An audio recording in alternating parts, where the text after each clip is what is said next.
আলোচনা কতক্ষণ? 9টা 15 বাজে। জি ঠিক আছে। মেয়েদের অবস্থা যে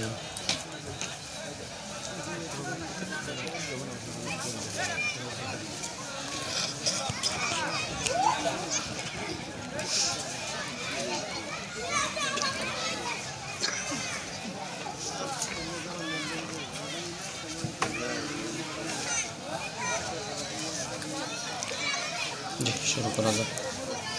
চলুন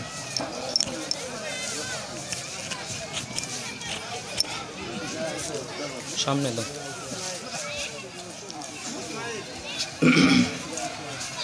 আসসালামু আলাইকুম ওয়া রাহমাতুল্লাহি ওয়া বারাকাতুহু।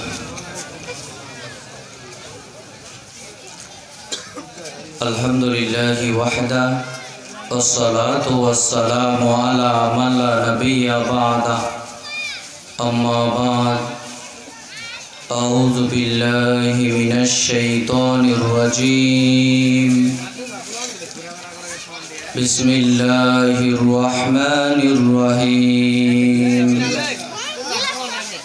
تبارك الذي بيده الملك وهو على كل شيء قدير إلى آخر الآية.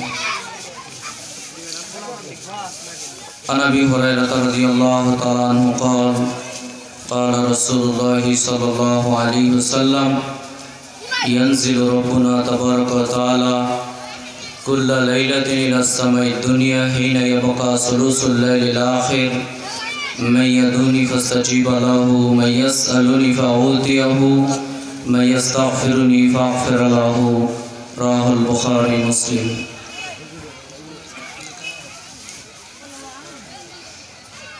যাবতীয় প্রশংসা গুণগান সে মহান আল্লাহ সুবহানাহু ওয়া তাআলার দরবারে, যে মহান আল্লাহ সুবহানাহু ওয়া তাআলা এরকম দিনী মজলিসে আপনাকে আমাকে সকলকে উপস্থিত হওয়ার তৌফিক দান করলেন। এই জন্য সেই মহান মুনিবের নিকট সকলে অন্তর থেকে শুকরিয়া আদায় করছি। সবাই বলি আলহামদুলিল্লাহ। অতঃপর শান্তি বর্ষিত হোক পৃথিবীতে যত নবী রাসূলগণ এসেছেন সমস্ত নবী আলাইহিস সালামগণের প্রতি, বিশেষ করে আমাদের নবী শেষ নবী জনাবে মুহাম্মদুর রাসূলুল্লাহ সাল্লাল্লাহু আলাইহি ওয়াসাল্লামের উপর সংক্ষিপ্ত দরুদ পাঠ করি। আল্লাহুম্মা সাল্লি আলাইহি আল্লাহুম্মা বারিক আলাইহি।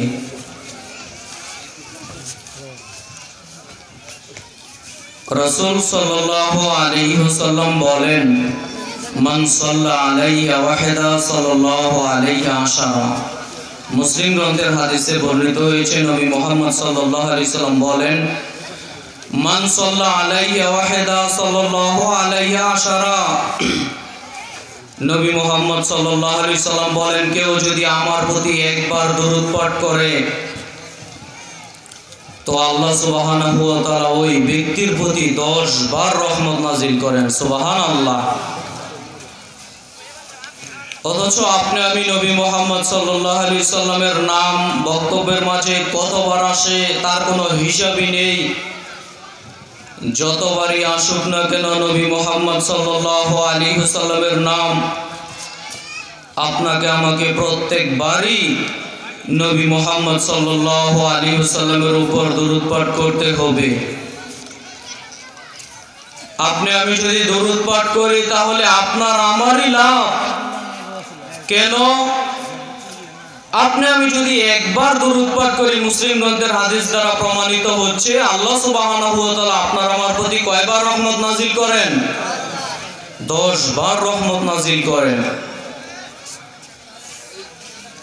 আর যদি মনে করেন যে দরুদ পাঠ করলাম না তাহলে নেকি তো পেলেন না, এটা এক কথা।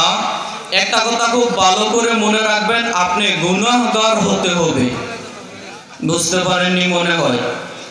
একজন ভিক্ষুক আপনার কাছে 10টা টাকা চেয়েছে, আপনি যদি তাকে দেন তাহলে নেকি হবে না? নেকি হবে। আর আপনি যদি মনে করেন দিলাম না তাহলে কি গুনাহ হবে? গুনাহ হবে না।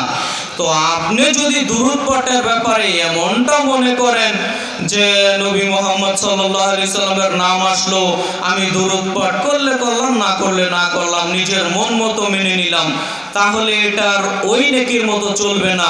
বরং আপনি যদি দুরূদ পাঠ করেন নেকি তো আছে আছে, আর যদি না করেন তাহলে পাল্টা গুনাহগার হতে হবে। একটা হাদিস তো সবাই জানেন, রমজান মাসে প্রায় ইমাম সাহেব খতিব সাহেবের কাছ থেকে হাদিসটা সকলেই শুনে থাকেন। সেটা কি? নবী মুহাম্মদ সাল্লাল্লাহু আলাইহি সাল্লাম মিম্বরের উপর দাঁড়িয়ে 3 বার আমিন আমিন বলেছিলেন। এই হাদিস জানেন না জানা নেই? ফেরেশতা জিবরাইল আলাইহিস সালাম দোয়া করেছিলেন এবং নবী মুহাম্মদ সাল্লাল্লাহু আলাইহি সাল্লাম আমিন আমিন বলেছিলেন। তার একবার আমিন বলার কারণ ছিল ফেরেশতা জিবরাইল আলাইহিস সালাম দোয়া করেছিলেন, ও নবী মুহাম্মদ সাল্লাল্লাহু আলাইহি সাল্লাম, আপনার নাম আসলো, এরপরও পৃথিবীর মানুষ যদি আপনার প্রতি দুরূদ পাঠ না করে তারা ক্ষতিগ্রস্ত, তারা ধ্বংস হবেই হবে। নবী মুহাম্মদ সাল্লাল্লাহু আলাইহি সাল্লাম তখন কি বলেছিলেন? আমিন, আল্লাহ তুমি কবুল করো। তো বক্তব্যের শুরুতে আপনাদের সামনে করজোরে অনুরোধ করব, যখনই যে আলোচক আলোচনা করুক, যতবার নবী মুহাম্মদ সাল্লাল্লাহু আলাইহি সাল্লামের নাম আসবে প্রত্যেকবার আপনি আমি দুরূদ পাঠ করতে বাধ্য।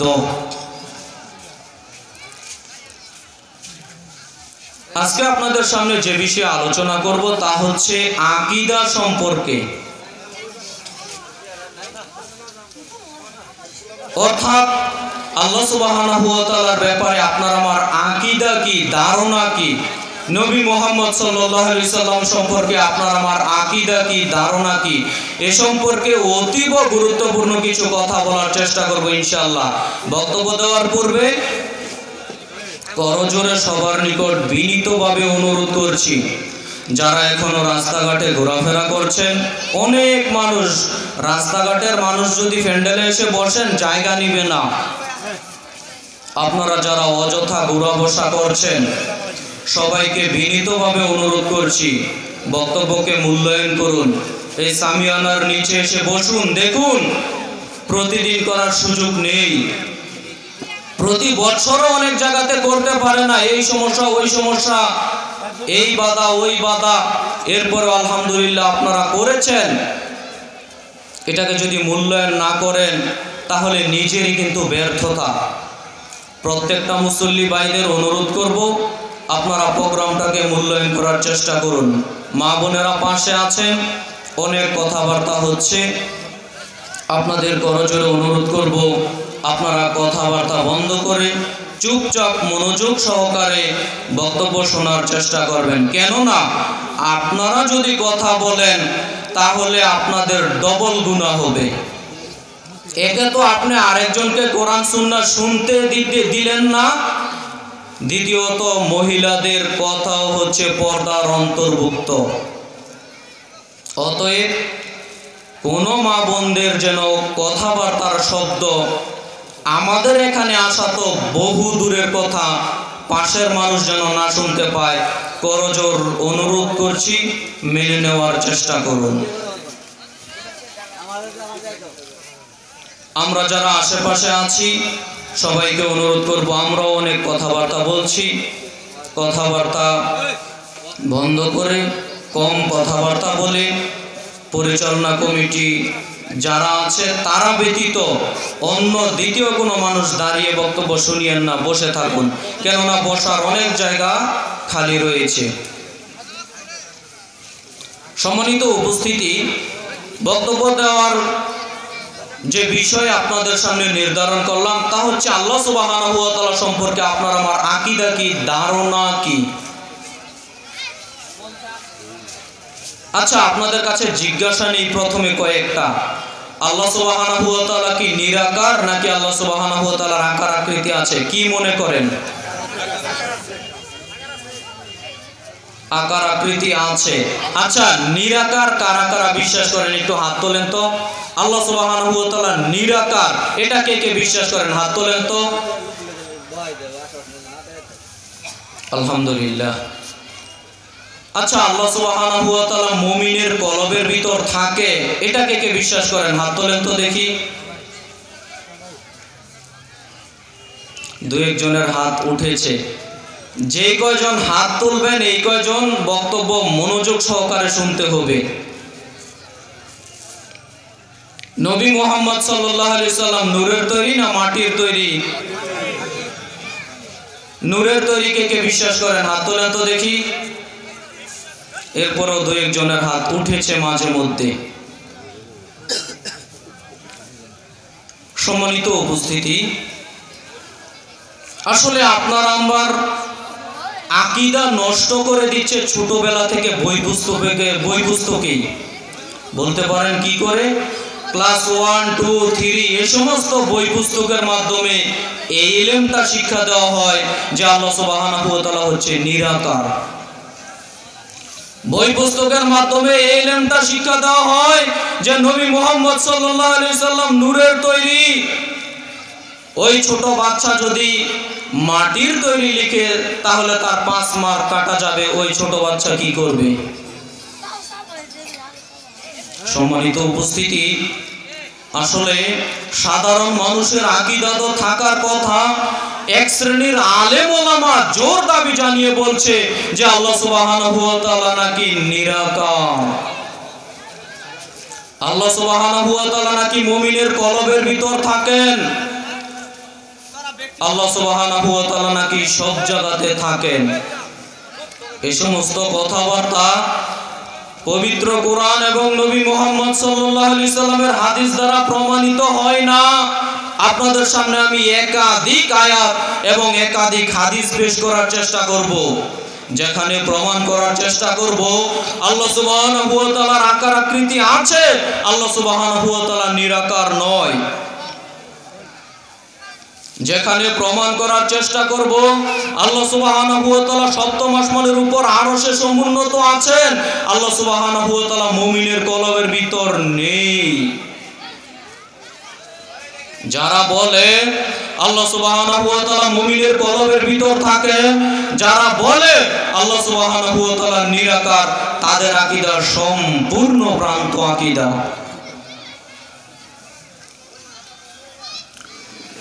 সহিহুল বুখারীর 6126 নম্বর হাদিসে বর্ণিত হয়েছে, আবু হুরায়রা রাদিয়াল্লাহু তাআলা আনহু বলেন, রাসূল সাল্লাল্লাহু আলাইহি ওয়াসাল্লামকে জিজ্ঞাসা করা হয়েছিল, হাল নারা রাব্বুনা ইয়াউমাল কিয়ামা, হে নবী মুহাম্মদ সাল্লাল্লাহু আলাইহি সাল্লাম, আমরা কি আমাদের প্রতিপালককে কিয়ামতের মাঠে দেখতে পারবো? এটা হলো সাহাবায়ে কেরামের জিজ্ঞাসা। নবী করিম সাল্লাল্লাহু আলাইহি ওয়াসাল্লাম বললেন, শোনো, মেঘমুক্ত আকাশে পূর্ণিমার চন্দ্র দেখতে তোমাদের কোনো কষ্ট হয় কি? আল্লাহর নবী, মেঘমুক্ত আকাশে পূর্ণিমার চন্দ্র দেখতে আমাদের কোনো কষ্ট হয় না। নবী করিম সাল্লাল্লাহু আলাইহি ওয়াসাল্লাম বললেন, শুনে রাখো, মেঘমুক্ত আকাশে পূর্ণিমার চন্দ্র দেখতে যেমন তোমাদের কোনো কষ্ট হয় না, শুনে রাখো, মেঘমুক্ত আকাশে পূর্ণিমার চন্দ্র দেখতে তোমাদের যেমন কোনো কষ্ট হয় না, অনুরূপভাবে তোমরা তোমাদের প্রতিপালককে কিয়ামতের মাঠে দেখতে পারবে, তোমাদের কোনো কষ্ট হবে না, সমস্যাও হবে না। সুবহানাল্লাহ। অত্র হাদিস দ্বারা কি প্রমাণিত হলো? আল্লাহ সুবহানাহু ওয়া তাআলাকে আপনারা আমরা দেখতে পারবো। তো যে আল্লাহ সুবহানাহু ওয়া তাআলাকে দেখা যায়, ওই আল্লাহ সুবহানাহু ওয়া তাআলা নিরাকার হয় কি করে? আপনার কাছে প্রশ্ন। অবশ্যই আল্লাহ সুবহানাহু ওয়া তাআলা নিরাকার, এই কথা একেবারে ডাহা মিথ্যা কথা। আল্লাহ সুবহানাহু ওয়া তাআলার আকার আকৃতি রয়েছে, এই কথাই প্রমাণিত হয়। তবে আল্লাহ সুবহানাহু ওয়া তাআলার যেহেতু আকার আকৃতি রয়েছে, কি রকম রয়েছে? মানুষের মতো না অন্য কিছুর মতো? আপনি আমি যদি বিশ্বাস করি আল্লাহ সুবহানাহু ওয়া তাআলার আকার আকৃতি রয়েছে মানুষের মতো, তাহলে বিশ্বাস করুন আপনিও ভ্রান্ত আকীদার মধ্যে আছেন। আল্লাহ সুবহানাহু ওয়া তাআলার আকার আকৃতি রয়েছে এই কথাই ঠিক, আপনাকে আমি ধাপে ধাপে কিছু পয়েন্ট উল্লেখ করার চেষ্টা করব, যেখানে প্রমাণ করার চেষ্টা করব আল্লাহ সুবহানাহু ওয়া তাআলার হাত রয়েছে, যেখানে প্রমাণ করার চেষ্টা করব আল্লাহ সুবহানাহু ওয়া তাআলার পা রয়েছে, যেখানে প্রমাণ করার চেষ্টা করব আল্লাহ সুবহানাহু ওয়া তাআলার অঞ্জলি রয়েছে, যেখানে প্রমাণ করার চেষ্টা করব আল্লাহ সুবহানাহু ওয়া তাআলার মুখমণ্ডল রয়েছে, যেখানে প্রমাণ করার চেষ্টা করব আল্লাহ সুবহানাহু ওয়া তাআলা শুনেন, আল্লাহ সুবহানাহু ওয়া তাআলা দেখেন। তো এতগুলো বিবরণ আস্তে আস্তে আপনার সামনে পেশ করব। আমি কি বিশ্বাস করতে পারি যে আল্লাহ সুবহানাহু ওয়া তাআলা নিরাকার? আল্লাহ সুবহানাহু ওয়া তাআলা নিরাকার নয়, আল্লাহ সুবহানাহু ওয়া তাআলার আকার আকৃতি রয়েছে, এই কথাই ঠিক। তবে আল্লাহ সুবহানাহু ওয়া তাআলার আকার আকৃতি কার রয়েছে? জবাব হবে আল্লাহ সুবহানাহু ওয়া তাআলাকে সৃষ্টিকর্তা রূপে। ভালো করে বুঝবেন, আল্লাহ সুবহানাহু ওয়া তাআলার আকার আকৃতি কেমন রয়েছে? জবাব হবে আল্লাহ সুবহানাহু ওয়া তাআলাকে সৃষ্টিকর্তা রূপে যেমন মানানো প্রয়োজন, আল্লাহ সুবহানাহু ওয়া তাআলার আকার আকৃতি তেমন আছে। আমি বলতে পারবো না আল্লাহ সুবহানাহু ওয়া তাআলার আকার আকৃতি কেমন আছে। কথাটা কি বুঝতে পারলেন?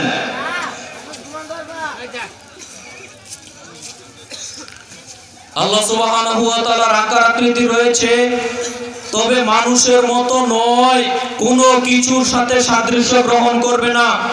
এ ব্যাপারে সূরা শুরার 11 নম্বর আয়াতে আল্লাহ সুবহানাহু ওয়া তাআলা বলছেন, লাইসা কামিসলিহি শাইউন ওয়া হুয়াস সামিউল বাসীর। আল্লাহ সুবহানাহু ওয়া তাআলা বলছেন কোনো কিছু তার মতো নয়, তিনি সর্বশ্রোতা ও সর্বদ্রষ্টা। আল্লাহ সুবহানাহু ওয়া তাআলার সাদৃশ্য গ্রহণ কোনো কিছু করবে না, অত্র আয়াত তার জ্বলন্ত প্রমাণ। সম্মানিত উপস্থিতি, যেহেতু উপস্থিতি অনেক মানুষ, আপনাদের করজোড়ে অনুরোধ করব আপনারা সবাই একটু দাঁড়ান, তো সবাই একটু দাঁড়ান, দাঁড়িয়ে সবাই একটু এগিয়ে আসেন, সবাই একটু দাঁড়ান, সবাই একটু দাঁড়ান, সামনের জায়গাগুলো পূরণ করে নিই, পিছনে যারা আসছে তাদের জায়গা করে দিই।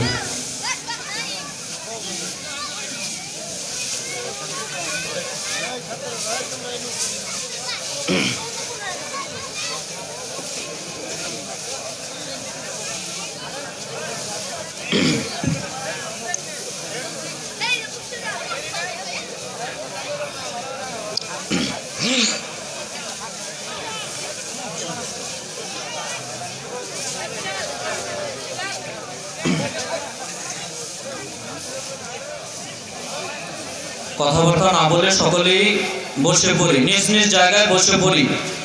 পিছনের বাইরা দাঁড়িয়ে সামনে এসে জায়গা করে দেন পিছনের বাইদের।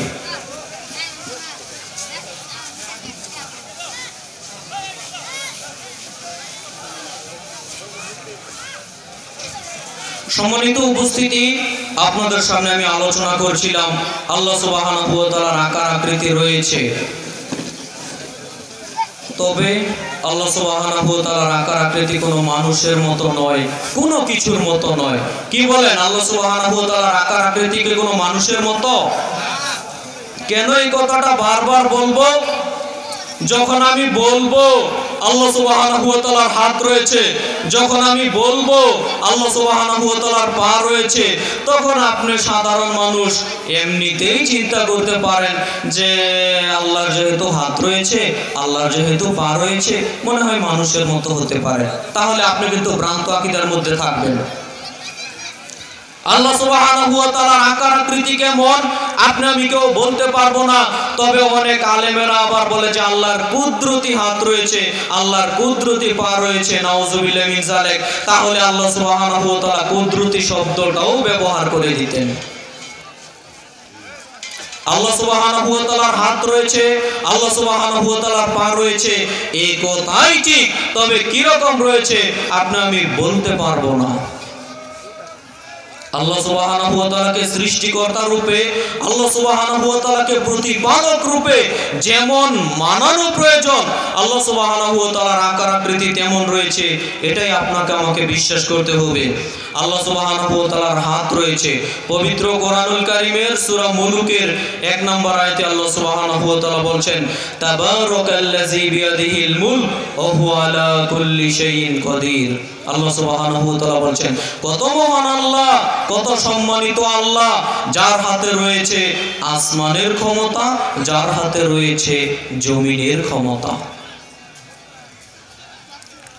অত্র আয়াত দ্বারা স্পষ্টভাবে প্রমাণিত হয় আল্লাহ সুবহানাহু ওয়া তাআলার হাত রয়েছে। তো যে আল্লাহ সুবহানাহু ওয়া তাআলার হাত রয়েছে, ওই আল্লাহ সুবহানাহু ওয়া তাআলা কি নিরাকার হতে পারে? কি বলেন? কোশ্চিন কালো নিরাকার হতে পারে না। সম্মানিত উপস্থিতি, আনাস রাদিয়াল্লাহু তাআলা আনহু বলেন, রাসূল সাল্লাল্লাহু আলাইহি ওয়াসাল্লাম বলেছেন, ক্বালা আনতা আদম। রাসূল সাল্লাল্লাহু আলাইহি সাল্লাম আদম আলাইহিস সালামকে বলেন, ক্বালা আনতা আদম, আপনি হচ্ছেন আদম আলাইহিস সালাম। আবুন নাস, আপনি মানুষের পিতা। খালাকাল্লাহু বিয়াদিহি, আল্লাহ সুবহানাহু ওয়া তাআলা নিজ দুই হাতে আপনাকে সৃষ্টি করেছেন। সুবহানাল্লাহ। যে হাদিসটি বর্ণিত হয়েছে সহিহুল বুখারীর ৭০০২ নম্বর হাদিসে, অত্র হাদিসে নবী মুহাম্মদ সাল্লাল্লাহু আলাইহি সাল্লাম বলছেন, ক্বালা আনতা আদম, আপনি হচ্ছেন আদম আলাইহিস সালাম। আবুন নাস, আপনি মানুষের পিতা। খালাকাল্লাহু বিয়াদিহি, আল্লাহ সুবহানাহু ওয়া তাআলা নিজ দুই হাতে আপনাকে সৃষ্টি করেছেন। সুবহানাল্লাহ। অত্র হাদিস দ্বারা জ্বলন্তভাবে প্রমাণিত হচ্ছে আল্লাহ সুবহানাহু ওয়া তাআলার হাত রয়েছে। তো যে আল্লাহ সুবহানাহু ওয়া তাআলার হাত রয়েছে, ওই আল্লাহ সুবহানাহু ওয়া তাআলা নিরাকার হয় কি করে? সম্মানিত উপস্থিতি, আপনাকে আমাকে অবশ্যই আকীদা সংশোধন করতে হবে। আব্দুল্লাহ ইবনে ওমর রাদিয়াল্লাহু তাআলা আনহু বলেন, রাসূল সাল্লাল্লাহু আলাইহি ওয়াসাল্লাম বলেছেন, কিয়ামতের দিন আল্লাহ সুবহানাহু ওয়া তাআলা এই সাতটা আসমানকে ডান হাতে বাস করা অবস্থায় ধরবেন। আব্দুল্লাহ ইবনে ওমর রাদিয়াল্লাহু তাআলা আনহু বলেন, রাসূল সাল্লাল্লাহু আলাইহি ওয়াসাল্লাম বলেছেন, আল্লাহ সুবহানাহু ওয়া তাআলা কিয়ামতের মাঠে এই সাতটা আসমানকে ডান হাতে বাস করা অবস্থায় ধরবেন এবং এই সাতটা জমিনকে বাম হাতে বাস করা অবস্থায় ধরবেন। ধরে বলবেন, আইনাল জব্বার ওয়া আইনাল মুতাকাব্বির, দুনিয়ার স্বৈরাচারী, স্বেচ্ছাচারী, বদমেজাজিরা কোথায় আজকে? যারা দুনিয়াতে ক্ষমতার দাপুটে চলতো, যারা দুনিয়াতে নিজেদের নেতৃত্ব দেখানোর জন্য ক্ষমতার দাপুটে চলতো, দুনিয়ার স্বৈরাচারী, স্বেচ্ছাচারী, যারা দুনিয়াতে বদমেজাজের সাথে চলেছে, যারা দুনিয়াতে স্বৈরাচার অবস্থায় ছিল, যারা দুনিয়াতে দুর্নীতি করেছে, ওই দুনিয়ার দুর্নীতিবাজরা কোথায় আজকে? দুনিয়ার স্বৈরাচারী ব্যক্তিরা কোথায় আজকে? আমি আল্লাহ হচ্ছে আজকে রাজাধিরাজ। আল্লাহ সুবহানাহু ওয়া তাআলার ক্ষমতা দেখুন অত্র হাদিস দ্বারা। আল্লাহ সুবহানাহু ওয়া তাআলা কত বড়, আল্লাহ সুবহানাহু ওয়া তাআলা কত বড়। এই তো আপনি আমি সব সময় বলি আল্লাহু আকবার, মানে আল্লাহ হচ্ছে সবচাইতে বড়। আল্লাহ সুবহানাহু ওয়া তাআলা কত বড় আপনি আমি এই বিবরণ জানি না। আল্লাহ সুবহানাহু ওয়া তাআলা যে কত বড়, আল্লাহর আরশ যে কত বড়, আল্লাহর কুরসি যে কত বড়, আল্লাহর আসমান যে কত বড়। এক মিনিট আপনার সামনে বলি, আল্লাহ সুবহানাহু ওয়া তাআলা এই ৭টা আসমান সৃষ্টি করেছেন। ভালো করে বুঝবেন, এই ৭টা আসমান যত বড়, এই ৭টা আসমান যত বড়, ৭টা আসমান যত বড়, তার চেয়ে অনেক অনেক অনেক অনেক অনেক বড় হলো আল্লাহর আরশ। তাফসীরে বর্ণিত হয়েছে, রাসূল সাল্লাল্লাহু আলাইহি ওয়াসাল্লাম বলেন, এই ৭টা আসমানের তুলনায় আল্লাহর আরশ এত বড়, ৭টা আসমানের তুলনায় আল্লাহর আরশ এত বড়, ৭টা আসমানের তুলনায় আল্লাহর আরশ এত বড়। বিশাল মরুভূমিতে শস্য দানা পড়ে থাকলে যত ছোট মনে হবে, বিশাল মরুভূমিতে শস্য দানা পড়ে থাকলে যত ছোট মনে হবে, আল্লাহর আরশের তুলনায় আল্লাহর এই ৭টা আসমান তত ছোট মনে হয়। আল্লাহর আরশ যত বড়, তার চেয়ে অনেক অনেক অনেক বড় হলেন আল্লাহ সুবহানাহু ওয়া তাআলা। এই ধারণা কি আপনার আমার মধ্যে আছে? এই ধারণা যদি আপনার আমার মধ্যে থাকতো যে এই আসমানের চেয়ে বড় হচ্ছেন আল্লাহ সুবহানাহু ওয়া তাআলা, কুরসির চেয়ে বড় হচ্ছেন আল্লাহ সুবহানাহু ওয়া তাআলা, আরশের চেয়ে বড় হচ্ছেন আল্লাহ সুবহানাহু ওয়া তাআলা, তাই তো আপনি আমি সব সময় বলি আল্লাহু আকবার, মানে আল্লাহ হচ্ছে সবচাইতে বড়। এই ধারণা কি আপনার আমার মধ্যে আছে? যদি থাকে তাহলে আপনি আমি কেন দিনরাত পাপ করে যাচ্ছি? আপনি আমি কেন দিনরাত পাপ করে যাচ্ছি? আল্লাহ সুবহানাহু ওয়া তাআলা উপর থেকে সবকিছু দেখছেন, এই ধারণা কি আপনার আমার মধ্যে আছে? তাই তো আমি সব সময় একটা কথা বলি, একটা লোক সিয়াম পালন করেছে, রোজা থেকেছে, সিয়াম পালন করেছে, মাগরিবের আজান দিবে এমন সময় 5 মিনিট সময় যদি তাকে এরকম এক গ্লাস পানি নিয়ে বলেন যে ভাই তুমি পানিটা বক্ষণ করো, ও কি বলবে বলেন তো? ও বলবে আমি রোজা আছি। আমি যদি বলি আচ্ছা ভাই তুমি রোজা থাকো আর যাই থাকো, ঘরের ভিতর কেউ নেই, তুমি এক গ্লাস পানি খাও, ওই ব্যক্তি কি বলবে বলেন তো? আরে ঘরের ভিতর কেউ না থাকুক, আল্লাহ সুবহানাহু ওয়া তাআলা আপনাকে আমাকে দেখছেন, এই কথা বলবে না? সিয়াম পালনের ক্ষেত্রে আপনি আমি এই তাকওয়া দেখাই, সিয়াম পালনের ক্ষেত্রে আপনি আমি এই ভয় দেখাই। সর্বক্ষেত্রে যদি আপনি আমি এই ভয়টা আল্লাহ সুবহানাহু ওয়া তাআলার ক্ষেত্রে করতে পারতাম, বিশ্বাস করুন আপনি আমি পাপ করতাম না। একজন লোক ঘরের ভিতর একা আছে, অ্যান্ড্রয়েড মোবাইলটা টিপছে, ইন্ডিয়ান গান দেখছে।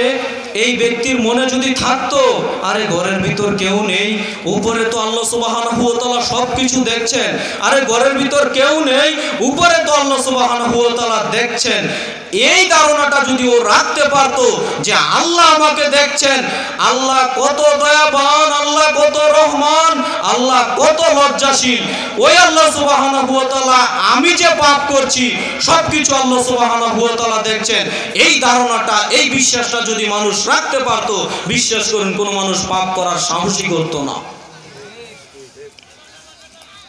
আপনার আমার মধ্যে এই ধারণা নেই, আপনার আমার মধ্যে এই বিশ্বাস নেই, যার ফলে নির্দ্বিধায় দিনরাত শুধু পাপের উপর পাপ করে যাচ্ছি, একটুকু ভূক্ষেপ করার চেষ্টা করছি না যে অনুতপ্ত যে হতে হবে, আল্লাহর কাছে যে একদিন ধরা দিতে হবে। আল্লাহ যে আমাকে জিজ্ঞাসা করবেন যে তুমি যৌবন জীবন কিভাবে পার করেছো, তুমি সম্পূর্ণ বয়সটা কিভাবে পার করেছো, তুমি অর্থ সম্পদ কিভাবে ব্যয় করেছো, এইগুলো যে আল্লাহ জিজ্ঞাসা করবেন, এই হিসাব আপনার আমার কারোর মধ্যে নেই। যদি এই হিসাব করতে পারতাম, এই বিশ্বাস করতে পারতাম, তাহলে এত দিন রাত পাপ করতাম না। সম্মানিত উপস্থিতি, আল্লাহকে ভয় করার চেষ্টা করুন। যে হাদিস আপনার সামনে অনুবাদ করতে গিয়ে এতগুলো কথা বললাম, আল্লাহ সুবহানাহু ওয়া তাআলা 7টা আসমানকে ডান হাতে বাস করা অবস্থায় ধরবেন, 7টা জমিনকে বাম হাতে বাস করা অবস্থায় ধরবেন, ধরে বলবেন আমি হচ্ছে আজকে রাজাধিরাজ, আমি আজকে রাজাধিরাজ, আমি আজকে একচ্ছত্র ক্ষমতার অধিকারী, আমি আল্লাহ সুবহানাহু ওয়া তাআলা। কে আছে আজকে ক্ষমতাশীল? কে আছে আজকে ক্ষমতাশীল? দাঁড়াও না একটু, কে ক্ষমতাশীল আছে? কেউ তো সাহস করবে না। আরে 7টা আসমানকে আল্লাহ সুবহানাহু ওয়া তাআলা মুষ্টিবদ্ধ অবস্থায় ডান হাতে বাস করা অবস্থায় ধরবেন। আল্লাহর ক্ষমতা দেখেন, আল্লাহর শক্তি দেখেন। সম্মানিত উপস্থিতি, অত্র হাদিসে বলা হয়েছে আল্লাহ সুবহানাহু ওয়া তাআলার হাত রয়েছে না নেই? আল্লাহ সুবহানাহু ওয়া তাআলার হাত রয়েছে। তো ওই বিবেকবান বুদ্ধিমান মানুষকে আমি প্রশ্ন করি, মুরব্বি আপনি যে বলছেন আল্লাহ সুবহানাহু ওয়া তাআলা নিরাকার, তো এখন যে প্রমাণ হচ্ছে আল্লাহ সুবহানাহু ওয়া তাআলার হাত রয়েছে, এইবার কি হবে আপনার? ওই হুজুরকে বলতে চাই, হুজুর আপনার এখন কি হবে? এখন যে কোরআন হাদিস থেকে প্রমাণিত হচ্ছে আল্লাহ সুবহানাহু ওয়া তাআলার হাত রয়েছে, তো যে আল্লাহ সুবহানাহু ওয়া তাআলার হাত রয়েছে ওই আল্লাহ সুবহানাহু ওয়া তাআলা কি নিরাকার হতে পারে? অবশ্যই নয়। আল্লাহ সুবহানাহু ওয়া তাআলার আকার আকৃতি রয়েছে, এ কথাই ঠিক, তবে মানুষের মতো নয়। আল্লাহ সুবহানাহু ওয়া তাআলাকে সৃষ্টিকর্তা রূপে, প্রতিপালক রূপে যেমন মানানো প্রয়োজন, আল্লাহ সুবহানাহু ওয়া তাআলার আকার আকৃতি তেমন আছে।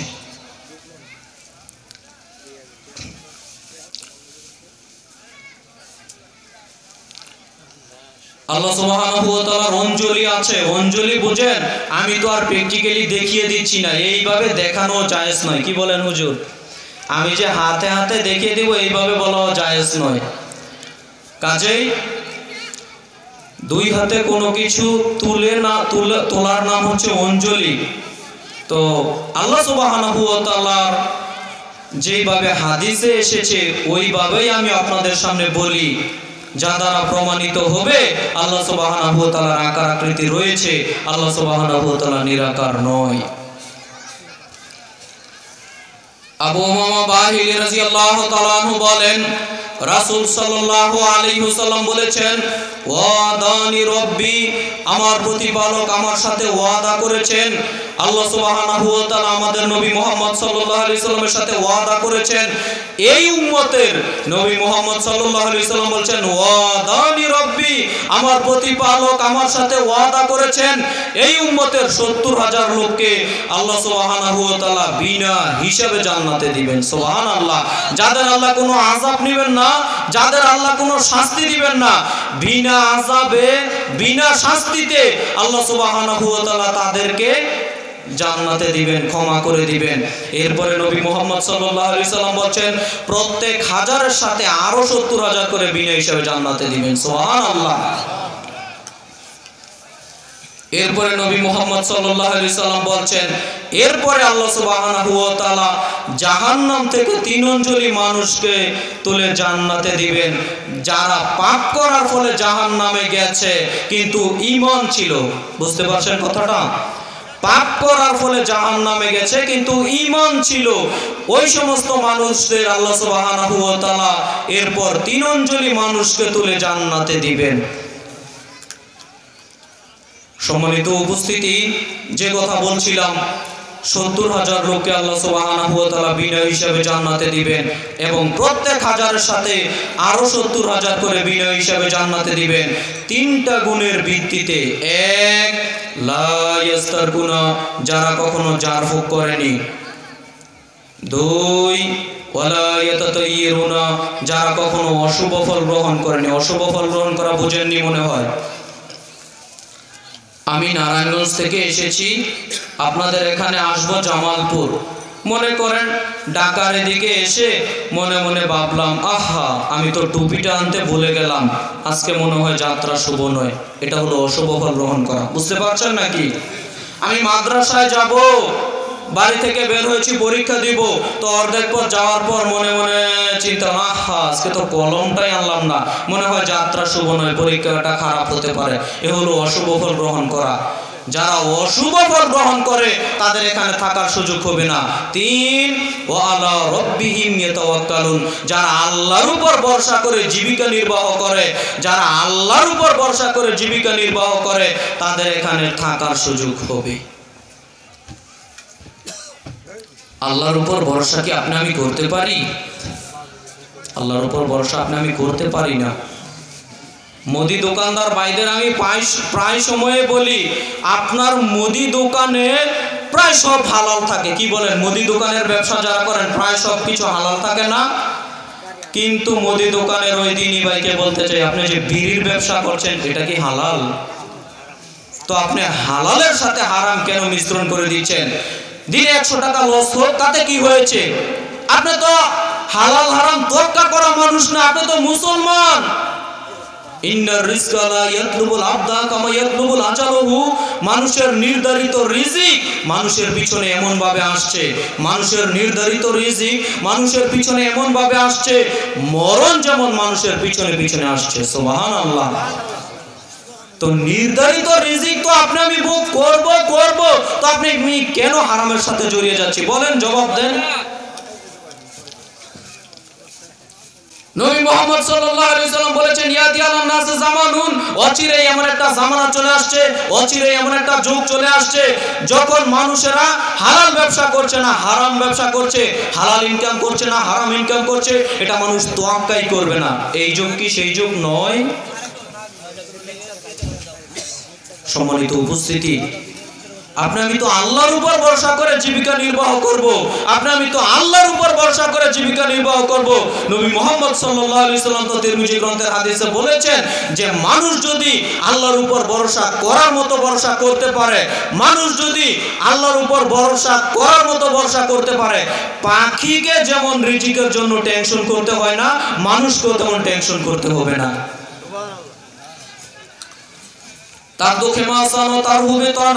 পাখি যেমন সকালে খালি পেটে থাকে, সারা দিন কি খাবে তার জানা নেই, সকালে খালি পেটে বের হয়ে যায়, আল্লাহর উপর ভরসা করে আল্লাহ আল্লাহ আমাকে রিজিক দিবে। তো পাখি আবার সন্ধ্যাবেলা ভরা পেটে বাড়িতে ফিরে আসে। তো মানুষ যদি আল্লাহর উপর ভরসা করার মতো ভরসা করতে পারতো, নবী মুহাম্মদ সাল্লাল্লাহু আলাইহি সাল্লাম বলছেন পাখির যেমন টেনশন করা লাগে না রিজিকের জন্য, মানুষের টেনশন করা লাগতো না। আপনি মুদি দোকানে বিড়ি সিগারেট হারাম নেশাদার দ্রব্য বিক্রি করছেন মানে, একদিন আমি জুমার খুতবায় এইভাবে বলেছি, তো বের হওয়ার পরই মুদি দোকানদার ভাই বলছে যে হুজুর যতই ওয়াজ করুক আমি বিড়ি সিগারেট বিক্রি করবই। তো এরকম যদি আপনারাও করেন তো আমার কিছু করার নেই, আমি শুধু নবী মুহাম্মদ সাল্লাল্লাহু আলাইহি সাল্লামের বলা কথাগুলো শুধু অনুবাদ করছি, আর কিছু করতে পারবো না। আপনাকে অনুরোধ করতে পারবো, আর কিছু করতে পারবো না। আপনার যদি বিবেকে বাজে না, কেন আমি হালালের সাথে হারাম মিশ্রণ করে দিচ্ছি, কেন আমি হালালের সাথে হারাম মিশ্রণ করে দিচ্ছি, বিবেকে যদি বাজে তাহলে বিরত থাকার চেষ্টা করিয়েন। কথার মধ্যে কথা যেহেতু, এজন্য আরেকটা কথা বলি, হারাম থেকে বিরত থাকা অতীতের মানুষেরা কিরূপ চেষ্টা যে করেছে বুখারী গ্রন্থের হাদিসে বর্ণিত হয়েছে। বানি ইসরাইলের একটা ঘটনা সংক্ষিপ্ত বাবায় আপনাদের সামনে বলি। বানি ইসরাইলের একজন লোক আরেকজন লোকের কাছে একটা জমি বিক্রি করেছে। বলেন তো কি বিক্রি করেছে? জমি বিক্রি করেছে। তো একজন লোক, বুখারী শরীফের হাদিস কিন্তু বলছি, বানিয়ে বলছি না, বানি ইসরাইলের যুগের লোকেরা পারে, আপনারা পারবেন না মানে? একজন লোক আরেকজন লোকের কাছে জমি বিক্রি করেছে, জমি বিক্রি। তো জমি যখন বিক্রি করেছে ওই ব্যক্তি হাল চাষ শুরু করে দিয়েছে কিছুদিন পর। তো হাল চাষ যখন শুরু করে দিয়েছে, যখন আপনার লাঙল ডাবিয়েছে তখন কি যেন একটা শব্দ হলো। তো গর্ত খনন করে দেখতে পেল বিরাট বড় এক কলসি। কলসি জানেন কিসের কলসি? স্বর্ণের কলসি, তাও আবার স্বর্ণ ভর্তি কলসি। সুবহানাল্লাহ। তো ওই লোক এই স্বর্ণবর্তী কলসি পেয়ে জানেন কি করেছে? চলে গেছে ওই ব্যক্তির নিকট যার কাছে জমি কিনেছিল। সুবহানাল্লাহ বলবেন না মনে হয়? আপনি আমি হলে কি করতাম? আরে আরো মাটির নিচে পুঁতে দাও, 5 বছর পরে বের করবো, কেউ যেন টের না পায়। আপনার আমার নীতি হতো এটা, আপনার আমার বৈশিষ্ট্য হতো এটা। কিন্তু দেখেন কত তাকওয়াশীল, হালাল হারাম যেন আমার কাছে স্পর্শ না করে ওই ব্যক্তি সাথে সাথে চলে গেছে যার কাছে জমি বিক্রি করেছে। কি হচ্ছে? আরে বারে ভাই, আপনার কাছে আমি জমি কিনেছি, এই যে স্বর্ণের কলসি আপনার জমি থেকে পেয়েছি, আমি স্বর্ণের কলসি নিব না, যেহেতু আপনার জমি ছিল এই স্বর্ণের কলসি আপনি নিয়ে যান। স্বর্ণবর্তী কিন্তু স্বর্ণের কলসি, আপনার কলসি আপনি নিয়ে যান। তো ওই ব্যক্তি জবাব দিচ্ছে জানেন কি? ওই ব্যক্তির জবাব শুনলে আপনি অবাক হবেন।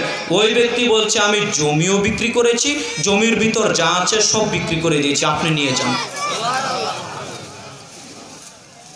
কেন? নিলে নিতে পারতেন না? নিলে নিতে পারতেন, কিন্তু তাদের ঈমান বাধা দিয়েছে। আরে আমি তো মুসলমান, আমি কেন হারামের সাথে আপোষ করব? আমি তো ঈমানদার, আমি কেন হারামের সাথে আপোষ করব? অথচ হারাম হতো না। যদি কৌশল করে নিত আপনার আমার মতো, আচ্ছা ঠিক আছে তুমি যেহেতু এনেছো তো দিয়ে যাও, নিলে নিতে পারতো। ও সন্দেহের মাঝে যাবে না, সন্দেহ থেকেই দূরে। কত ঈমান দেখেন, আপনাকে আমি বলে বুঝাতে পারবো না। আর আপনাকে আমি ওয়াজ করে শোনাচ্ছি যে আপনি দিনে নয় 100 টাকা লস হোক, এই ব্যবসাটা বিড়ির ব্যবসাটা ছেড়ে দেন। আপনি বলবেন তাহলে তো দোকান অচল হয়ে যাবে।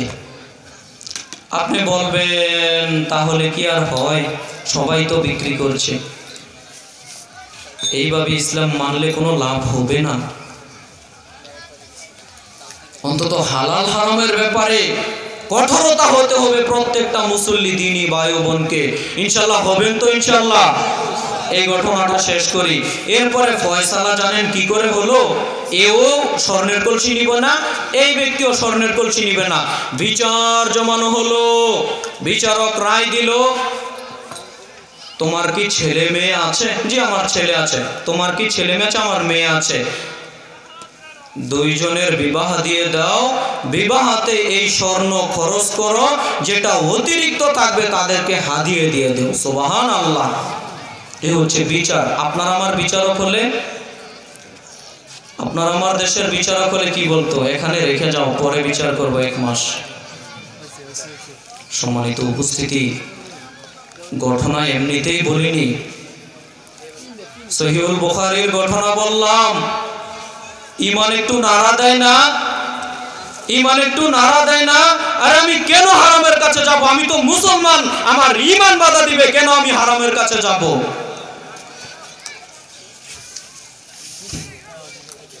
সম্মানিত উপস্থিতি, যে কথা বলছিলাম, কথার মধ্যে কথা, এরপরেও কথাগুলো জড়িয়ে দিচ্ছি। আল্লাহর উপর ভরসা করতে হবে। এবং অত্র হাদিসে যেটা বলা হয়েছে, অত্র হাদিস যেটা আপনার সামনে পেশ করলাম, এ দ্বারা স্পষ্টভাবে প্রমাণিত হচ্ছে আল্লাহ সুবহানাহু ওয়া তাআলার অঞ্জলি রয়েছে।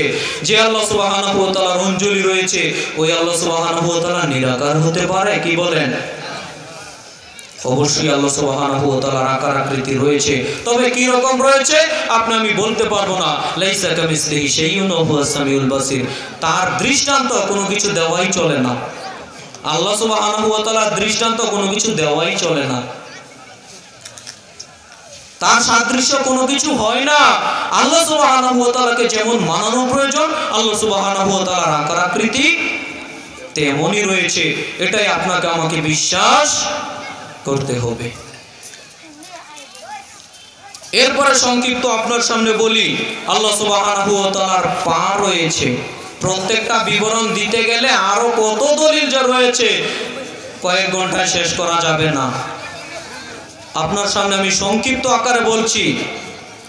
আল্লাহ সুবহানাহু ওয়া তাআলার পা রয়েছে। পবিত্র কোরআনুল কারীমের ৬৮তম সূরা, সূরা কলমের ৪২ নম্বর আয়াতে আল্লাহ সুবহানাহু ওয়া তাআলা বলছেন, ইয়াউমা ইয়াকশাফু আন সাকিন ওয়া ইউদউনা ইলাস সুজুদি ফালা ইস্তাতিউন। আল্লাহ সুবহানাহু ওয়া তাআলা বলছেন, সেই দিনের কথা স্মরণ করো যেই দিন আল্লাহ সুবহানাহু ওয়া তাআলা তার হাঁটুর গোছার নিম্নভাগ প্রকাশ করে দিয়ে সারা পৃথিবীর মানুষকে ডেকে ডেকে বলবেন, ওহে আদম সন্তানেরা, এদেরকে বলে সামনে গিয়ে বসো মেয়েরা, ওহে আদমের ছেলেমেয়েরা, তোমরা আজকে আসো আসো আমাকে সিজদা করো। ওহে আদমের ছেলেমেয়েরা, তোমরা আসো আসো আজকে আমাকে সিজদা করো। দুনিয়াতে তো আমাকে না দেখে সিজদা করেছো, আসো আসো আজকে আমাকে সিজদা করো। সবাই আল্লাহ সুবহানাহু ওয়া তাআলার এই আহ্বান শুনে সিজদা করতে চাইবে, তবে তারা সিজদা করতে পারবে না যারা দুনিয়াতে আল্লাহকে সিজদা দেয়নি। যারা দুনিয়াতে আল্লাহকে সিজদা দেয়নি, তারা দুনিয়াতে সিজদা, পরকালে কিয়ামতের মাঠে সিজদা দিতে পারবে না। আরেক শ্রেণীর লোক সিজদা দিতে পারবে না, যারা দুনিয়াতে মানুষকে দেখানোর জন্য সিজদা দিয়েছে, তারাও সিজদা দিতে পারবে না। তাদের পিঠ কাঠের মতো সোজা হয়ে থাকবে।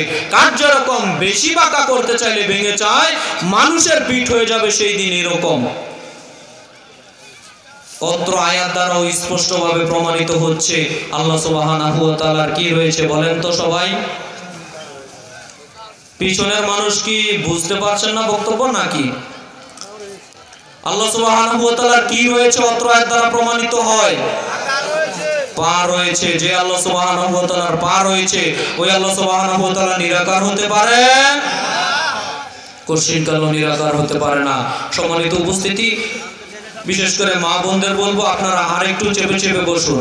মা বোনদের বলবো আরেকটু চেপে চেপে বসুন। যেহেতু আজকের উপস্থিতি পুরুষের তুলনায় মা বোনেরা শুনলাম অনেক বেশি, আপনারা চেপে চেপে বসুন। আরেকটা মা বোনকে যদি আপনি সুযোগ করে দেন, তাহলে তার সোনার নেকিটাও, তার আমলের নেকিটাও আল্লাহ আপনাকে দিয়ে দিবেন। সুবহানাল্লাহ। তাহলে আপনি আমি জায়গা দিতে এত কৃপণতা কিসের? সম্মানিত উপস্থিতি, অত্র আয়াত দ্বারা প্রমাণিত হয় আল্লাহ সুবহানাহু ওয়া তাআলার পা রয়েছে। যে আল্লাহ সুবহানাহু ওয়া তাআলার পা রয়েছে, ওই আল্লাহ সুবহানাহু ওয়া তাআলা নিরাকার হতে পারে? কশিনকালে ওই আল্লাহ সুবহানাহু ওয়া তাআলা নিরাকার হতে পারে না।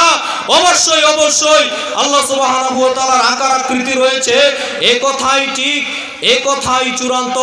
যারা বলছে আল্লাহ সুবহানাহু ওয়া তাআলা নিরাকার, যারা বলছে আল্লাহ সুবহানাহু ওয়া তাআলা মুমিনের কলবের ভিতর থাকে, যারা বলছে আল্লাহ সুবহানাহু ওয়া তাআলা সব জায়গাতে থাকে, তাদের আকীদা ভ্রান্ত, তাদের আকীদা বাতিল, এই কথাই চূড়ান্ত।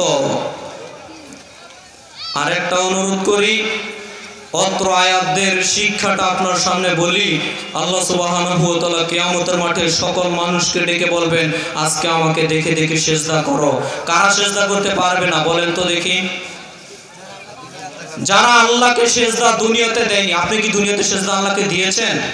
হুজুর শুক্রবারের দিন ঠিকই দিয়েছি। এই শুক্রবারের মুসল্লির কোনো দাম নেই। দৈনিক কয় ওয়াক্ত সালাত আদায় করতে হবে? 5 ওয়াক্ত সালাত আদায় করতে আপনি আমি বাধ্য, আপনি আমি বাধ্য, আপনি আমি বাধ্য। কেন? আল্লাহ আদেশ করেছে আপনি আমি 5 ওয়াক্ত সালাত আদায় করতে বাধ্য। আরে নবী করিম মুহাম্মদ সাল্লাল্লাহু আলাইহি সাল্লাম যখন মেরাজে গিয়েছিলেন 50 ওয়াক্ত সালাত এনেছিলেন। এই ঘটনা তো সবাই জানেন, হুজুরও সুন্দর করে বর্ণনা করে যে 50 ওয়াক্ত সালাত এনেছিলেন।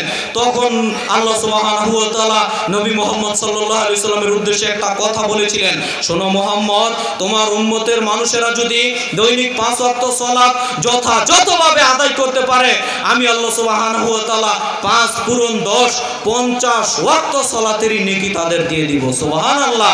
আপনি আমি কি আদায় করতে পারি? আপনি আমি তো মুনাফিক, আদায় করব কি করে? আপনি আমি তো আল্লাহকে সিজদা দিতে জানি না। আরে এরকম নিমুখরান মানুষ আপনি কি করে হতে পারলেন? আরে বক্তব্য, অনেক বক্তারা বক্তব্য দিবে, ভালো করে একটা কথা বুঝেন। এই মাহফিলে যারা এসেছেন হয়তোবা এরকম কথা আপনি অন্তর দিয়ে গেঁথে নেন, ভালো করে বুঝবেন, ভালো করে বুঝবেন। অন্তত এই কথাটা ভালো করে বুঝে যান, আপনি আমি যে আল্লাহর বান্দা, আল্লাহকে সিজদা দিতে কৃপণতা কিসের? আমাকে বুঝান। আপনি আমি আল্লাহর বান্দা, আল্লাহকে সিজদা দিতে কৃপণতা কিসের?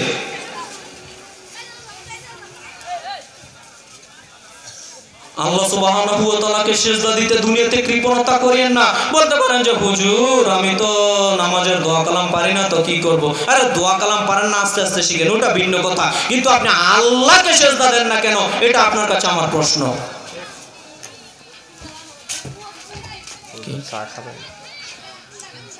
প্রশাসনের কারণে প্রশাসন না এখন প্রয়োজন নেই।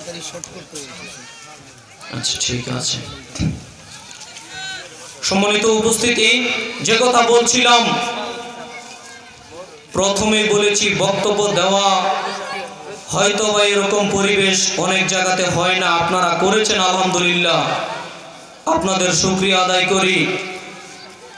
আর আপনারাও যারা শুনতে এসেছেন এরকম বক্তব্য, মানে এরকম মাহফিলের বক্তব্য, আমার বক্তব্য আবার এইভাবে বুঝেন না যে আমার বক্তব্যের কথা বলছি। মাহফিলের বক্তব্য শুনতে এসেছেন, যেহেতু এই বছর মাহফিলই কম হচ্ছে, এরপরও আলহামদুলিল্লাহ অনেক মানুষ উপস্থিত।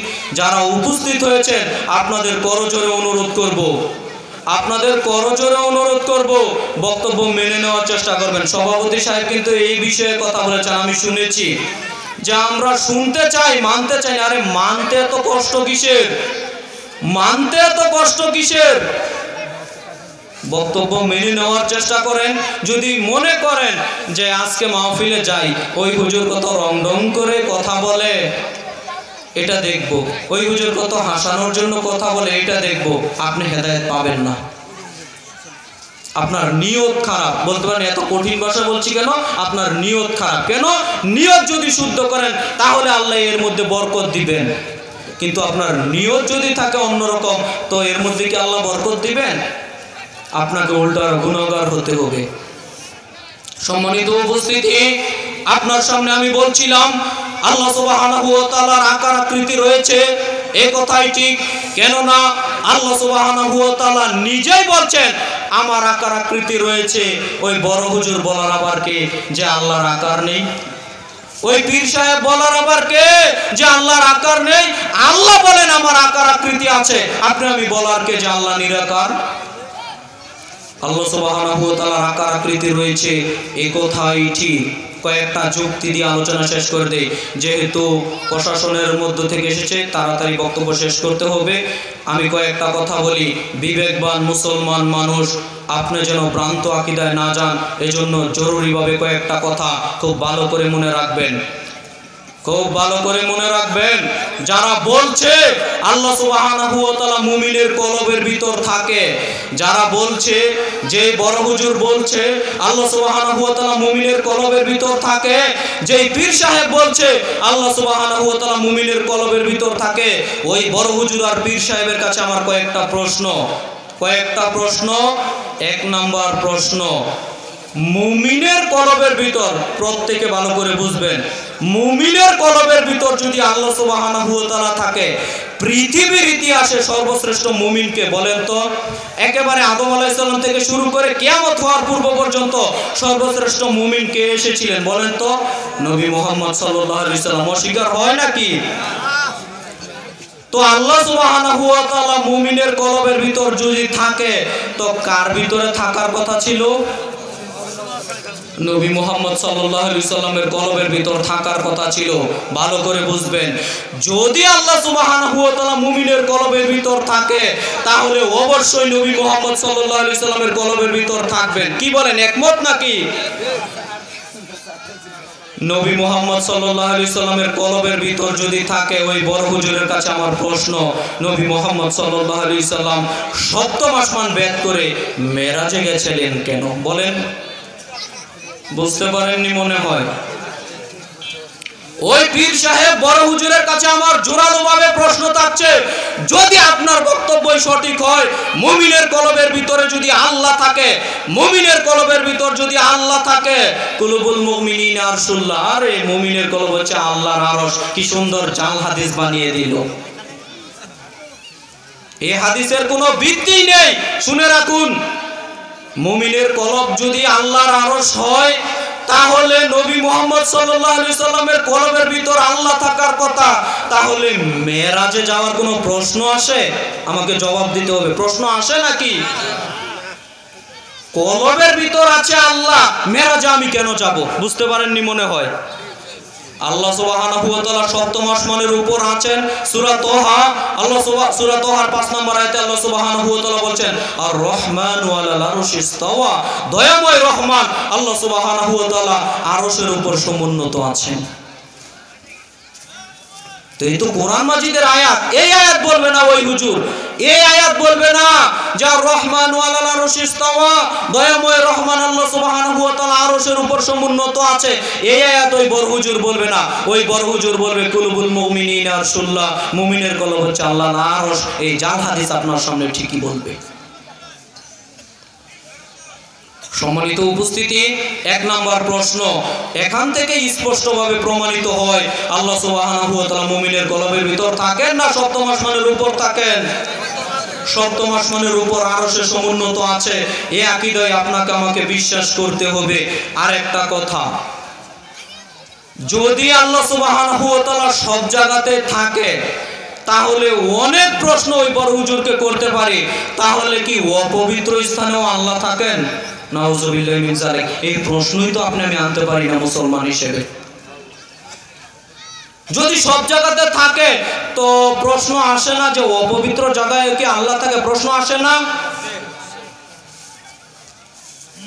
আপনি আমি কি করে বলতে পারি আরে এইটা নয়, এইটা নয়? আপনাকে আমাকে বলতে হবে আল্লাহ সুবহানাহু ওয়া তাআলা সপ্তম আসমানের উপর আরশ সেই সমুন্নত আছেন, কিন্তু তার ক্ষমতা, কিন্তু তার শক্তি সমস্ত কিছুর উপর আছে। বুঝতে পারেননি মনে হয়। আল্লাহর ক্ষমতা, আল্লাহর শক্তি সবকিছুর উপরে আছে। এখানে আরো দুঃখের ব্যাপার, বিস্তারিত আলোচনা করলে আপনাকে বিষয়টা স্পষ্ট করে বুঝাতে পারতাম। তারা যখন বলে তাদের কিন্তু দলিল আছে, বুঝতে পারেননি মনে হয়। তারা দলিল ছাড়া বলবে না, তারা দলিল দিবে। যখন মূসা আলাইহিস সালাম বলেছিলেন, মূসা আলাইহিস সালাম ও ফেরাউনের দাওয়া খেয়ে পালিয়ে যাচ্ছিলেন না, তো মূসা আলাইহিস সালাম বলেছিলেন, মুসা আলাইহিস সালাম কি বলেছিলেন? মুসা আলাইহিস সালাম বলেছিলেন যে আল্লাহ সুবহানাহু ওয়া তাআলা আমার পথ বের করে দিবেন, নিশ্চয়ই আল্লাহ সুবহানাহু ওয়া তাআলা আমার সাথে আছেন। এই বাক্য বলেছিলেন, ইন্না মায়া রব্বি সায়াহদিনী, নিশ্চয়ই আমার রব আমার সাথে রয়েছেন, তিনি আমাকে পথ বের করে দিবেন। এই বাক্য বলেননি। তো মুসা আলাইহিস সালামের ভিতরে কি আল্লাহ আছে, না মুসা আলাইহিস সালামের সাথে আল্লাহর ক্ষমতা আছে? কোনটা হবে অনুবাদ? আল্লাহর ক্ষমতা আছে মুসা আলাইহিস সালামের সাথে, আল্লাহর ইলম রয়েছে, আল্লাহর শক্তি, আল্লাহর রহমত মুসা আলাইহিস সালামের সাথে সাথে রয়েছে। এইটা হবে অনুবাদ। আর ওই হুজুর সরল সহজ অনুবাদ করে দিচ্ছে। এই যে কোরআন মাজিদের আয়াত, মুসা আলাইহিস সালাম বলছেন ইন্না মায়া রব্বি, আমার সাথে আমার প্রতিপালক রয়েছেন, সায়াহদিনী, তিনি আমাকে পথ বের করে দিবেন। তো আল্লাহ কি ভিতরে আছে, না আল্লাহর শক্তি আছে, আল্লাহর রহমত আছে? অনুবাদ হবে আল্লাহর রহমত আছে, আল্লাহর শক্তি আছে। আল্লাহর রহমতের দরুন সমুদ্র ফাঁক হয়ে মুসা আলাইহিস সালাম বেঁচে গেছেন। আর ওই সমুদ্রেই ফেরাউন কি হয়েছে? পানি খেয়ে খেয়ে ডুবে ডুবে মরেছে।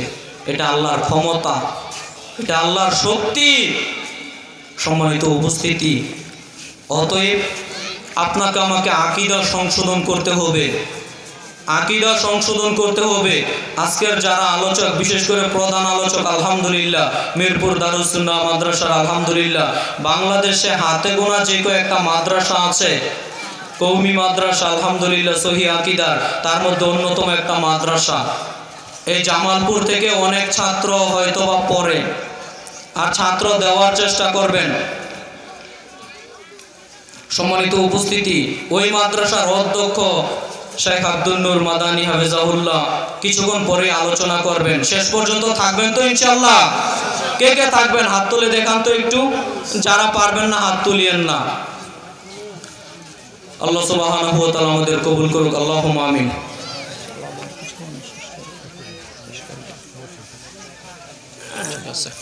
তো সম্মানিত উপস্থিতি, যেহেতু আলোচনার সময় একেবারেই সংক্ষিপ্ত ছিল, আমি আর দীর্ঘ আলোচনা করছি না। তবে আপনার সামনে যে কয়েকটা প্রশ্নের কথা বলছিলাম, যে আল্লাহ সুবহানাহু ওয়া তাআলা মুমিনের কলবের ভিতর থাকে, নাকি আল্লাহ সুবহানাহু ওয়া তাআলা সপ্তম আসমানের উপর থাকে? অবশ্যই। আরে কথার মধ্যে কথা, এই জন্য কথাগুলো বলি। এদেশের হিন্দুরা আছে, হিন্দুদেরকে যদি আপনি কোনো বিষয়ে জুলুম করেন, তো হিন্দু মানুষও দেখবেন বলে বসে, উপরে কিন্তু একজন আছে, তুমি যে আমার প্রতি জুলুম করছো, উপরে কিন্তু একজন আছে, বলে না মনে হয়? তো হিন্দুরও কিছু হিন্দুরও আকীদা যে আল্লাহ উপরে থাকে, আল্লাহ কলবের ভিতর থাকেন না।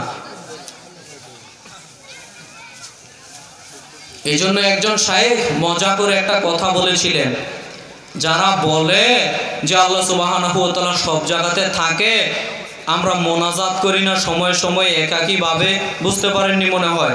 মন চেয়েছে, বিপদে পড়েছি, 2 হাত তুলে মোনাজাত করব না রবের দরবারে? দলবদ্ধ ভাবের কথা বলছি না, একাকী ভাবে মোনাজাত করি। তো একজন শায়েখ বলছে, যাদের আকীদা হচ্ছে যে আল্লাহ সুবহানাহু ওয়া তাআলা সব জায়গাতে থাকে, তো তারা মোনাজাত করার সময় এইভাবে মোনাজাত করা উচিত নয়। তারা মোনাজাত করার সময় এইভাবে চতুর্দিকে সব দিকে ঘোরানো উচিত। কেন? তাদের আকীদা যে আল্লাহ সব জায়গাতে থাকে। বুঝতে পারেননি মনে হয়?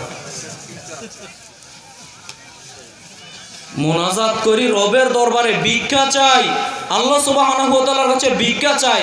তো ওই শায়েখ মজা করে এই কথাটা বলেছেন, কথাটা খুব যুক্তিপূর্ণ আমার কাছে মনে হয়েছে। সম্মানিত উপস্থিতি, যে আলোচনা করলাম, আল্লাহ সুবহানাহু ওয়া তাআলা আমাকে সহ এখানে যারা উপস্থিত আছি, আর অনেক আলোচনা ছিল, সময়ের সংকীর্ণতার কারণে এখানেই রেখে দিচ্ছি। আমার জন্য দোয়া করবেন। আমার লিখিত একটা বই রয়েছে, চলো পরকালের পথে, মোহাম্মদ রফিকুল ইসলাম। বইটা সংগ্রহ করার চেষ্টা করিয়েন, মাত্র 20-25 টাকা মূল্য। আল্লাহ সুবহানাহু ওয়া তাআলা আমাদের এই যেই কথাগুলো বললাম, এই কথার প্রতি আমল করার তৌফিক দান করুক, আল্লাহুম্মা আমিন। মাহফিল কমিটি সবার শুকরিয়া আদায় করি। আল্লাহ সুবহানাহু ওয়া তাআলা প্রত্যেকের জাযায়ে খায়ের দান করুক, আল্লাহুম্মা আমিন। প্রত্যেকের শুকরিয়া আদায় কামনা করে আপনাদের পাশে মসজিদ নির্মাণ হচ্ছে, মসজিদের বিভিন্ন কাজ চলছে, আপনারা সার্বিকভাবে সহযোগিতা করার চেষ্টা করবেন। 5 টাকা হলেও দিয়ে যাবেন, বলেন ইনশাল্লাহ। 5 টাকা হলেও দিয়ে যাবেন ইনশাল্লাহ। যেহেতু মসজিদের কাজ চলছে, আপনারা উন্নয়নমূলক কাজে অংশগ্রহণ করবেন এবং যে সমস্ত শাইখেরা কথা বলবেন মাগরিবের পর থেকে একেবারে মাহফিল শেষ হওয়ার পর পর্যন্ত যারাই কথা বলবেন প্রত্যেকের কথা যেন আমরা মানতে পারি। আল্লাহ তুমি কবুল করো, আল্লাহুম্মা আমিন। এই সংক্ষিপ্ত কথাটুকু বলে আজকের আলোচনা এখানেই শেষ করছি। সুবহানাকাল্লাহুম্মা ওয়া বিহামদিক, আশহাদু আল্লা ইলাহা ইল্লা আনতা, আস্তাগফিরুকা ওয়া আতুবু ইলাইক। আসসালামু আলাইকুম ওয়া রাহমাতুল্লাহি ওয়া বারাকাতুহু।